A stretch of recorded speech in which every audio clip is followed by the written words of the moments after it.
akan menjelaskan tentang konsep e-commerce atau perdagangan elektronik.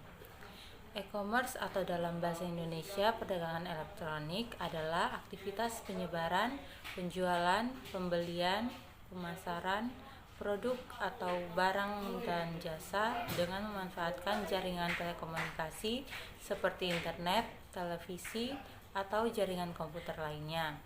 Secara sederhana, e-commerce adalah proses pembelian maupun penjualan produk secara elektronik. E-commerce sendiri makin kian berkembang beberapa tahun belakangan ini dan secara perlahan menggantikan toko tradisional atau offline. Selanjutnya, pengertian e-commerce menurut para ahli. Yang pertama oleh Kalakota dan Winston.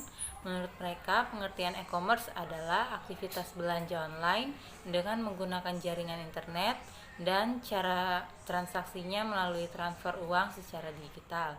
Yang kedua, Ludon. Menurut Ludon, pengertian e-commerce adalah suatu proses transaksi jual beli yang dilakukan oleh pembeli dan penjual secara elektronik dari perusahaan ke perusahaan lain. Dalam transaksi tersebut menggunakan komputer sebagai perantaranya. Selanjutnya, Sally Cashman. Menurut Sally Cashman, e-commerce merupakan transaksi bisnis yang terjadi dalam jaringan elektronik seperti internet. Selanjutnya, Johnny Wong.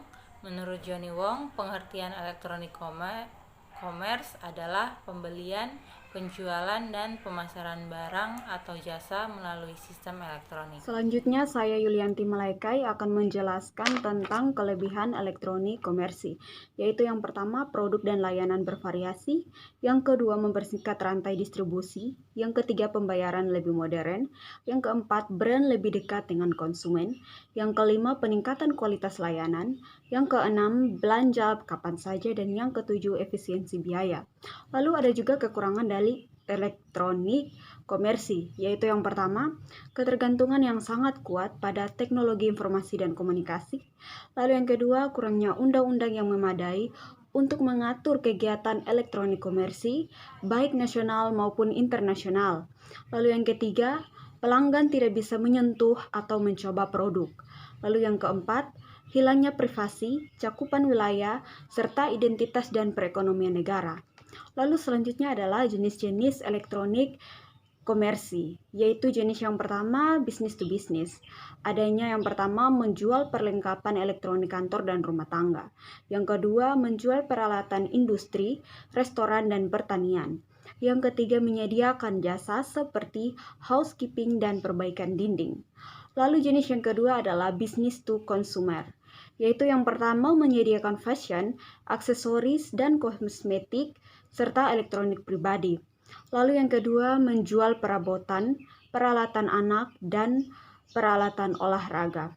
Lalu ada jenis yang ketiga, yaitu consumer to consumer. Yang pertama, menjual produk keperluan pribadi hingga kendaraan dan peralatan rumah tangga. Yang kedua, pembeli dapat menemukan barang bekas. Lalu yang ketiga, merupakan forum yang terbuka. Lalu jenis elektronik komersi yang keempat adalah consumer to business, yaitu yang pertama, website di mana pekerja freelance menawarkan keahlian pada bisnis yang membutuhkan. Lalu yang kedua, situs untuk bisnis yang membutuhkan foto, video, dan ilustrasi digital untuk penggunaan komersial. Saya akan melanjutkan tentang risiko terkait perdagangan elektronik. Terdapat 8 risiko. Yang pertama adalah risiko finansial, yaitu kemungkinan kerugian keuangan. Contohnya, bagaimana kalau setelah saya transfer barang dan barang tidak dikirim. Yang kedua adalah risiko sosial, yaitu kemungkinan kerugian yang berhubungan dengan pengaruh nilai-nilai sosial maupun pandangan dari teman atau keluarga, yaitu bagaimana kalau saya dianggap tidak gaul kalau berbelanja online. Yang ketiga adalah risiko waktu, yaitu kemungkinan merasa rugi waktu karena proses pembelian online. Contohnya, bagaimana kalau barang yang saya butuhkan terlambat tiba di tempat. Yang keempat adalah risiko kinerja, yaitu kemungkinan produk atau layanan tidak sesuai dengan yang diharapkan. Contohnya, bagaimana kalau produk ternyata tidak sesuai dengan gambar yang ada di situs web. Yang kelima adalah risiko fisik, yaitu kemungkinan kerugian secara fisik Contohnya bagaimana kalau proses pembelian online ini membuat saya lelah karena prosesnya yang ribet. Yang keenam adalah risiko psikologis, yaitu kemungkinan merasa tidak nyaman secara psikologis. Misalnya merasa tidak nyaman karena tidak bertemu dengan penjual. Yang ketujuh adalah risiko privasi, yaitu kemungkinan kerugian karena penyalahgunaan informasi personal oleh toko online. Dan yang terakhir adalah risiko security, yaitu kemungkinan kerugian karena penyalahgunaan informasi personal oleh pihak ketiga seperti payment gateway. Selanjutnya adalah metode pembayaran e-commerce. Untuk masalah pembayaran, ada beberapa metode yang sering digunakan dalam e-commerce, yaitu yang pertama adalah pembayaran elektronik. Pembayaran dengan metode ini menggunakan internet banking, kartu kredit atau debit, atau dengan uang digital yang sudah beredar seperti GoPay, OVO, Link Aja, Dana, dan lainnya. Yang kedua adalah pembayaran cash on delivery. Transaksi pembayaran dengan metode ini dilakukan secara langsung. Jadi penjual dan pembeli akan bertemu sesuai dengan kesepakatan, bisa juga dengan bantuan perantara kurir. Setelah menerima barang, pembeli membayarkan uang secara tunai kepada pihak penjual. Pembayaran menggunakan metode ini juga dapat meminimalisir terjadinya penipuan secara online. Yang ketiga adalah pembayaran lewat transfer. Pihak pembeli akan mentransfer sejumlah uang ke nomor rekening penjual. Setelah membayar, barang baru akan dikirim oleh penjual melalui jasa Keamanan dan kepercayaan perdagangan elektronik. Pengamanan pada e-commerce menggunakan sertifikasi SSL. SSL merupakan salah satu protokol pada jaringan komputer, khususnya di network layer, yang bertugas melakukan perubahan paket data dan enskripsi antara paket data yang dipertukarkan atau ditransmisikan oleh komputer pengirim dan komputer penerima.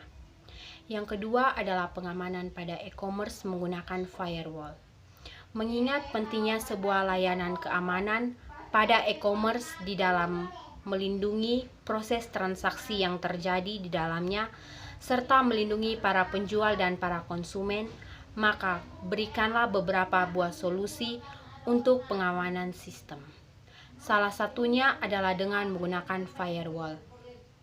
Yang ketiga, pengamanan pada e-commerce menggunakan teknologi cloud computing. Mengingat pentingnya sebuah layanan keamanan pada e-commerce di dalam melindungi proses transaksi yang terjadi di dalam agar tidak disalahgunakan, melindungi para penjual dan para konsumen atau pembeli dari adanya kejahatan di dunia internet, serta menjadikan layanan lebih handal, maka salah satu solusi yang dapat digunakan adalah dengan memanfaatkan layanan teknologi cloud computing. Pada sajian pembahasan subbab ini akan dibahas sekilas mengenai cloud computing serta bagaimana proses penanganan keamanan e-commerce dengan menggunakan teknologi cloud computing di dalamnya. Yang keempat, pengamanan pembayaran elektronik memanfaatkan NFC dan kartu kredit teknologi.